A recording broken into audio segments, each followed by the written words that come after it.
Our first story is titled, Am I the a-hole for refusing to allow my husband to apologize to our daughter for ruining her life? My daughter, 19, is going through a tough time. On top of the obvious difficulties of the pandemic, she has been struggling with depression. Her classes are all online, so she lives with us. My husband and I are both working from home, so we are very involved with her day to day. We do our best to engage her, family walks, game night, cooking together, but she is still feeling pretty down. She sees a therapist online, but I'm not privy to how that is going. In the last couple days, she has been displaying a lot of resentment over her childhood. I'm specifically talking about ages 12 to 14. During those years, her father, my husband, was diagnosed with prostate cancer and was going through aggression chemo. He has recovered enough to live a normal life. I won't lie, those were very tough years for our family. My daughter is an only child and was used to our full attention and engagement. It was a hard transition for her to have her father not be able to care for her like he used to, and myself having to split my time between her and my husband. We had a lot of support from our family, and we were able to maintain her lifestyle with their help. She didn't have to quit any teams, she never missed school.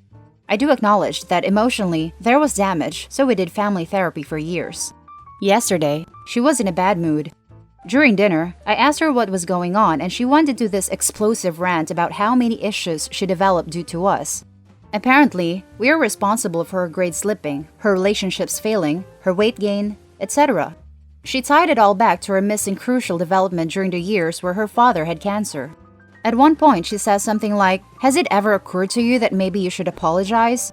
You basically deprived me of my childhood." My husband says, "I'm sorry, honey. I could have done better, and I could have done more for you." I shut that down and told her, "No, you are not going to guilt trip your father into apologizing for having cancer. This is unacceptable. You need to accept that life is not fair, and there is very little we can do about it. Go to your room and calm yourself down." She told me to go F myself and went to her room. My husband and I have been arguing about how this was handled. He thinks that an apology is not a big deal, and he was hurt by what she said, but that he could take it. I think that she's looking for someone to blame for her current unhappiness, and that we, as her parents, are easy targets. I also know that my husband already feels a great deal of guilt for putting our family through so much turmoil. I love my daughter and want her to be happy. At the same time, I do believe she is at an age where she needs to take on personal accountability. Am I the a-hole here? Edit. I am shocked by the amount of comments and cannot read them all. Thanks to everyone who commented, and double thanks to those that awarded a post. I do want to say that, while the concern for my daughter's mental health is encouraging, there is a rather harsh dismissal of my husband's mental health here. As a society, I think men are expected too much to just suck it up and take it on the chin.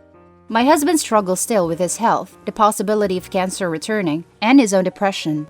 I value my daughter's mental health, don't get me wrong, but I don't value it above my husband's. I thought what she said was extremely damaging to him, and I reacted to that. I do regret the harshness, but not the message. Now let's read the top comments. Not the a-hole. Your daughter is an adult, and as you said, needs to learn that life is not fair. Your husband did not choose to get cancer or the timing of it.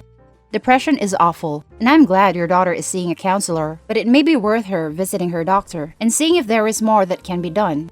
Hang in there, mama, but do not feel guilty or let your husband feel guilty either. I totally agree with your great comment. It's time for the daughter to grow up. She's 19 and acting like a 14-year-old. She sounds very entitled to the point of satire. I mean, expecting an apology for not being the center of attention while her father has cancer? This is like an example from a textbook about narcissism and entitlement. This is what I was thinking, selfish and possibly very spoiled previously.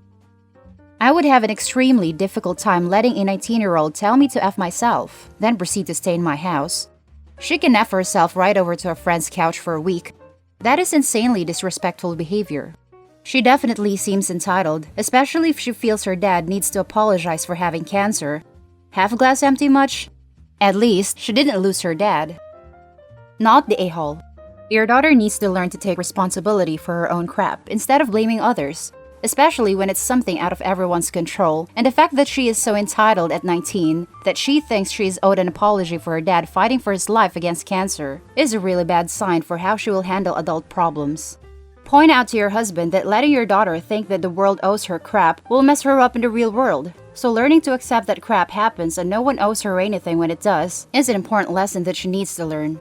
She should look into more therapy. This OP, this. Your daughter's entitlement is what is, / has set her up for failure.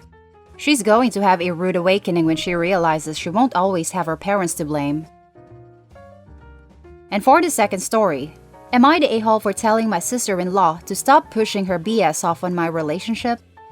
My sister-in-law is in her late 30s. Myself and my husband, her brother, are both 26. I have been married to him for going on 6 years, and we have been together since the end of freshman year of high school. Very briefly, we stayed with her. I think we moved in when we were 19 and we left about 6 months later when we bought our first home. Throughout the entire time we were there, she did nothing but crap all over my husband. She was constantly speaking horribly of him because of the decisions he made before we started dating. She continuously told me to watch my back because she feared for my happiness and feared that he would crap me over. Needless to say, my husband has been fantastic to me since the very beginning. So, I had dealt with this for a while. Had multiple discussions with my husband and he basically just wanted to leave it alone. He chalked it up to her just being a negative person due to her marriage slowly failing. He refuses to help her with anything, but he also goes about it like she has never said anything. His way of coping, I guess. Last weekend, we were invited over for a barbecue. A few family members showed up that I had yet to meet. However, my sister-in-law at one point started bashing my husband in front of everyone the second that he walked away to go help her son with something that she refused to help him with. Her comments range from him being a terrible husband to having zero work ethic. He has been with the same company for almost 7 years. The whole family was tuned in, listening to her bash him, and not one person spoke up. I was trying desperately to do as he wanted and just leave it alone, but her final comment of, "He will always be a nobody," really stuck a nerve. I looked at her and said, "Do you not have anything better to do with your life? Do you seriously think that anyone wants to hear you openly bash a man who has done nothing to you, your own brother no less?" The family fell silent and my sister-in-law was just gawking at me. This is the first time I have spoke out of line. She finally said something like, "I know him better than you. You seem to forget that." So I said, "Well, say it to his face then, instead of being freaking two-faced and pushing your BS off on me, or any of us for that matter. Where is your husband? Why are we not discussing that he doesn't even hang out at a family barbecue or sleep in the same bed anymore?" She stormed away from the table after telling me that my disrespect was disgusting. Apparently, she was crying in the bathroom when my mother-in-law found her. Everyone in the group started saying things like, "Is she always like this?" Or, "He seems like a damn good man to me." Or, "Yeah, where is Chris anyways?" Chris is sister-in-law's husband. So, needless to say, everyone was on my side except my other sister-in-law, who has gone to great measures to make sure I know that she now freaking hates me and thinks I'm a dumpsy. Am I the a-hole? Now for the top comments of this post. Not the a-hole, you the boss. That was murder by facts. You spilled the tea and she is just witched up. Congrats for finally unmasking the monster for all to see. You done good. Facticide. Not the a-hole. Good for you for sticking up for your husband. I can't imagine putting my sibling down like that. We certainly tease each other, but man, that was brutal. I know, right? I can't imagine doing this stuff to anyone, but your own brother? Way not the a-hole. I'm glad you stood up for him, OP. Honestly, I kind of hate my brother most of the time, but I would never openly bash him in front of others. General rule of thumb, if someone is terrible, they will make that evident to others in their own. They don't usually need your help to do it. Why are you even asking this? For defending your husband when he isn't even there to defend himself? Not the a-hole. The only reason I feel like I'm an a-hole is because my husband told me specifically that he just wanted to leave it alone and act like she isn't saying anything. He didn't want to add fuel to the fire. So, I basically went against his wishes and spoke up anyways. I feel bad for not sticking to what he wanted. And now for the final story. Am I the a-hole for banishing my sister and brother-in-law? My sister married a real bum. I really don't like him. He's 6 years older than her but doesn't have a job, is dismissive to her emotions. I've witnessed this myself. Is lazy, doesn't clean, and is generally an unpleasant person for me. I try to avoid him like a plague. At the start of lockdown, my sister got her hours at work reduced. That meant she couldn't afford a full rent alone because her bum husband doesn't contribute a cent. We as family help her out as much as she could. In June, it got too much, and she asked me to stay with myself and my husband. I really was against this because, as stated, I don't like her husband. But my sister was in a bind, so I eventually agreed after discussing it with my husband. We'll let them use the left wing of the house as their own, for sleeping, studying, relaxing, and the kitchen and common areas were also theirs to indulge. Since the very first day they moved in, there has been a disgusting mess in my house. Dishes left unwashed, food left off the floor, empty packets piling up on the counters. Note, we have a helper, but her job priority is looking after the kids, and the mess is too much for her to juggle. My husband and I tried speaking to them to keep it tidy, and it only lasted a day until it went right back to crap. So I have now officially confined them to the guest room of our house, which is technically outside. It has its own entrance and bathroom, but no kitchen. I've informed them that until they can keep my house clean, they are not allowed in my house. My bum brother-in-law feels this is unfair because they can't use the kitchen or TV room or any other space in my home.